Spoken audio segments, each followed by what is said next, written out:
வணக்கம். காலை நேர பிரதான செய்திகள். விரிவான செய்திகளுக்கு செல்லும் முன்னர் முதலில் தலைப்புச் செய்திகள். கடையொன்றுக்குள் புகுந்த வாழ்வெட்டு குழு சரமாரி தாக்குதல். புத்தளத்தில் பெருந்தொகையான பீடி இலைகள் மீட்பு. வவுனியாவை உலுக்கிய இளைஞரின் மரணம் வெளியான அறிக்கை. டிக்டாக் மூலம் அறிவுமான காதலன் 15 வயது சிறுமி கற்பம். புத்தளம் அக்கராயன தீவு பகுதியிலிருந்து ஒரு தொகையான பீடி இலைகள் நேற்று கடற்படையினரால் கைப்பற்றப்பட்டுள்ளன. வடமேற்கு கடற்படை கட்டளையின் இலங்கை கடற்படை கப்பல் தம்பபென்னி கடற்படையினருக்கு குறித்த பகுதியில் நடத்திய சிறப்பு தேடுதல் நடவடிக்கையின் போது அந்த பகுதியில் உள்ள காட்டுப்பகுதிக்குள் மறைத்து வைக்கப்பட்டிருந்த பொதிகள் சோதனையிட்டுள்ளார்கள். இதன்போது குறித்த காட்டுப்பகுதியில் மறைத்து வைக்கப்பட்டிருந்த 1630 கிலோகிராம் பீடி இலைகள் மீட்கப்பட்டுள்ளன. குறித்த பீடி இலைகள் சட்டவிரோதமாக நாட்டுக்கு கொண்டுவரப்பட்டதுடன் கடற்படையினரின் கெடுபிடியின் காரணமாக கடத்தக்காரர்கள் அந்த பகுதியில் மறைத்து வைக்கப்பட்டிருந்ததாக கடற்படையினர் சந்தேகிக்கின்றனர்.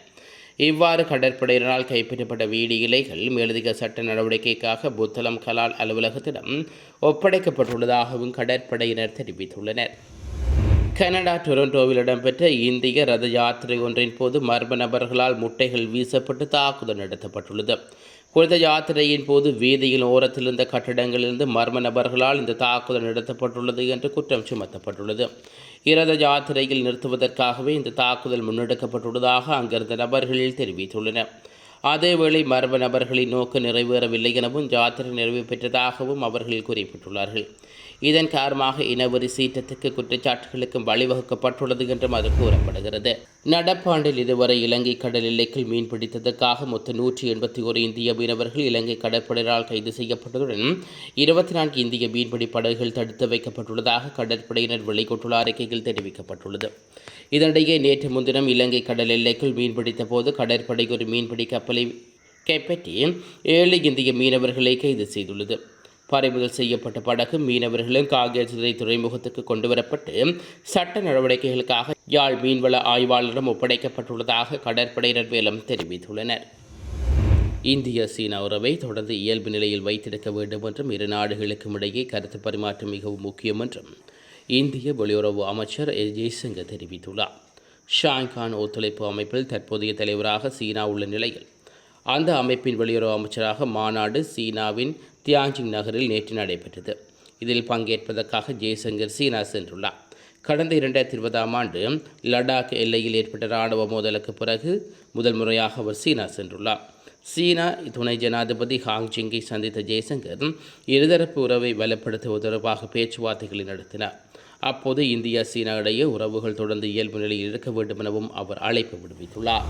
கிழக்கின் கொடூரமான மனித வேட்டைகளுக்கு காரணமானவர்கள் என பிள்ளையானும் இனிய பாரதியும் கைது செய்யப்பட்டு விசாரணை வலயத்துக்குள் வைக்கப்பட்டுள்ளார்கள். பிள்ளையானின் கைது விவகாரம் ஒரு பேசு பொருளாகவே தொடரும் நிலையில் 20 நாட்களில் பிள்ளையானுக்கான பிணை வாய்ப்புக்கு சாத்தியம் இருப்பதாகவும் நம்பப்படுகிறது. பிள்ளையான் பயங்கரவாத தடை சட்டத்தின் கீழ் கைது செய்யப்பட்டு தடுத்து வைக்கப்பட்டுள்ள நிலையில் எதிர்வரும் செப்டம்பர் மாதம் பயங்கரவாத தடை சட்டம் நீக்கப்படும் என்று அரசு உறுதியளித்துள்ளது. அப்படி நீக்கப்பட்டால் அதன் பின் பிள்ளையானின் பிணை கோர முடியும். அதே நேரம் பிள்ளையான் என்ற நபருக்காக தமிழ் மக்கள் நீண்ட காலமாக அனுபவித்து வரும் பயங்கரவாத தடை சட்டத்தை நீக்காமல் இருக்க முடியாது. கிட்டத்தட்ட இரண்டுமே தமிழ் மக்களுக்கு ஒரே அளவான வேதனையை தந்துவிடுகிறது. எனவேதான் செப்டம்பர் மாதத்துக்கு முன்னர் பிள்ளையானுக்கான விசாரணை நிறைவு செய்யப்பட்டு அவர் மீதான குற்றச்சாட்டை நிரூபிக்கப்பட வேண்டும் என்று தமிழ் மக்கள் கோருகின்றார்கள். இப்போதைக்கு பிள்ளையான் இனிய பாரதி தொடர்பில் சாட்சியங்கள் சொல்ல அவர்களின் முன்னாள் சகாக்களும் பாதிக்கப்பட்ட மக்களும் சாட்சி சொல்ல தயாராகி வருகின்றார்கள். சொத்து மதிப்பீட்டு அறிக்கையை சமர்ப்பிக்காத அரசு அதிகாரிகளுக்கு நேற்று முதல் அபராதம் விதிக்கப்படும் என்று லஞ்ச ஊழல் ஆணைக்குழு அறிவித்துள்ளது. மேலும் பல அதிகாரிகள் தங்களது சொத்து மதிப்பீட்டு அறிக்கையை சமர்ப்பிக்க உள்ளதாகவும் இன்றைய தினத்துக்கு பின்னர் விவரங்களை சமர்ப்பிக்கும் அரசு அதிகாரியும் அபராதம் விதிக்க நடவடிக்கை எடுக்கப்படும் என்றும் லஞ்ச ஊழல் ஆணைக்குழு அறிவித்துள்ளது. ஆணைக்குழு அனைத்து அரசு நிறுவனங்களின் தலைவர்களுக்கும் இது தொடர்பில் அறிவித்துள்ளதாக தெரிவிக்கப்படுகிறது. மேலும் அபராதம் விதிப்பது தொடர்பில் இறுதி முடிவு என்று அறிவிக்கப்படும் என்றும் ஆணைக்குழு அறிவித்துள்ளது. அதன்படி இன்று முதல் தாமதமாக நாட்களுக்கான அபராதம் அவர்களின் சம்பளத்தில் ஆரம்பிடப்படும். ஜூன் 30ஆம் தேதிக்கு சொத்து மதிப்பீட்டு அறிக்கை சமர்ப்பிக்காத அரசு அதிகாரிகளுக்கு மேலும் 2 வாரங்கள் அவகாசம் வழங்கப்படும். இந்த காலகட்டத்தில் மதிப்பீட்டு அறிக்கையை சமர்ப்பிக்காத அதிகாரிகளுக்கு எச்சரிக்கை கடிதங்கள் வழங்கப்படும் என்றும் ஆணைக்குழு அறிவித்துள்ளது. சலுகை காலம் ஒன்றுடன் முடிவடைக்கும் நிலையில் மேலும் மதிப்பீட்டு அறிக்கையை சமர்ப்பிக்காத அதிகாரிகளின் பெயர் பட்டியலையும் நிறுவன தலைவர்கள் எதிர்வரும் நாட்களில் லஞ்ச ஊழல் ஆணைக்குழுவுக்கு அனுப்ப வேண்டும் எனவும் அறிவித்துள்ளது. கட்டுநாயக்க விமான நிலையத்தில் பெருந்தொகை தங்கம் மற்றும் வெளிநாட்டு நாணயங்களுடன் நபர் ஒருவர் கைது செய்யப்பட்டுள்ளார். விமான நிலையத்தில் குற்றப்புலனாய்வு பிரிவினால் நேற்று முன்தினம் மாலை 180 பில்லியன் ரூபாய்க்கும் அதிகமான மதிப்புள்ள தங்கம் மற்றும் வெளிநாட்டு நாணயங்களுடன் இந்திய நாட்டவர் கைது செய்யப்பட்டார். 49 வயதான இந்தியர் இந்தியாவிலிருந்து இலங்கை வழியாக துபாய்க்கு பயணம் செய்து கொண்டிருந்தார். இவர் இந்தியாவிலிருந்து கட்டுநாயக்க சர்வதேச விமான நிலையத்துக்கு வந்து துபாய்க்கு விமானத்தில் ஏற விமான நிலையத்தில் காத்திருந்த போது அவர் கைது செய்யப்பட்டுள்ளார். கட்டுநாயக்க விமான நிலைய வளாகத்துக்குள் பணம் மற்றும் தங்க நகைகளுடன் குறித்த நபர் கைது செய்யப்பட்டுள்ளதாகவும் இது தொடர்பான விசாரணைகள் தொடங்க உள்ளதாகவும் சிரேஷ்ட போலீஸ் அதிகாரி குறிப்பிட்டுள்ளார். குறித்த இந்திய பிரஜர் 45 மில்லியன் ரூபாய்க்கு மேல் மதிப்புள்ள 1500 கிராம் தங்கம், 30 மில்லியன் ரூபாய்க்கு மேல் மதிப்புள்ள 1,37,700 அமெரிக்க டாலர்கள், 50 மில்லியன் ரூபாய் மதிப்புள்ள 6,88,000 சவுதி ரியால், 6,88,000 சவுதி ரியால், 15 மில்லியன் ரூபாய்க்கு மேல் மதிப்புள்ள 3,35,000 திம்ஹாம் மற்றும் 7 மில்லியன் ரூபாய் மதிப்புள்ள 21,500 யூரோக்கள் ஆகியவை கைப்பற்றப்பட்டுள்ளன. கள்ளத்துறையில் டிக்டாக் மூலம் அறிமுகமான காதலர் ஒருவர் 15 வயது சிறுமியை கற்பமாக்கிவிட்டு தப்பிச் சென்றுள்ளதாக போலீசார் தெரிவித்துள்ளனர். தப்பியோடிய காதலை கைது செய்ய போலீசார் விசாரணைகளை நடத்தி வருகின்றார்கள். வடக்கு களத்துறை போலீஸ் பிரிவில் வசிக்கும் மாணவியும் ஜனவரி மாதம் டிக்டாக் மூலம் ஒருவரிடம் அறிமுகமாகியுள்ளார். இந்நிலையில் பிப்ரவரி மாதம் சிறுமி டிக்டாக் காதலனை தனது வீட்டுக்கு அழைத்து வந்து தமது காதலை வெளிப்படுத்தியுள்ளார். சிறுமியின் பெற்றோரும் அவரின் காதலுக்கு சம்மதம் தெரிவித்துள்ளார்கள். இவ்வாறான நிலையில் சிறுமியின் வீட்டில் காதலின் இரவை கழித்ததாக போலீசார் தெரிவித்துள்ளனர்.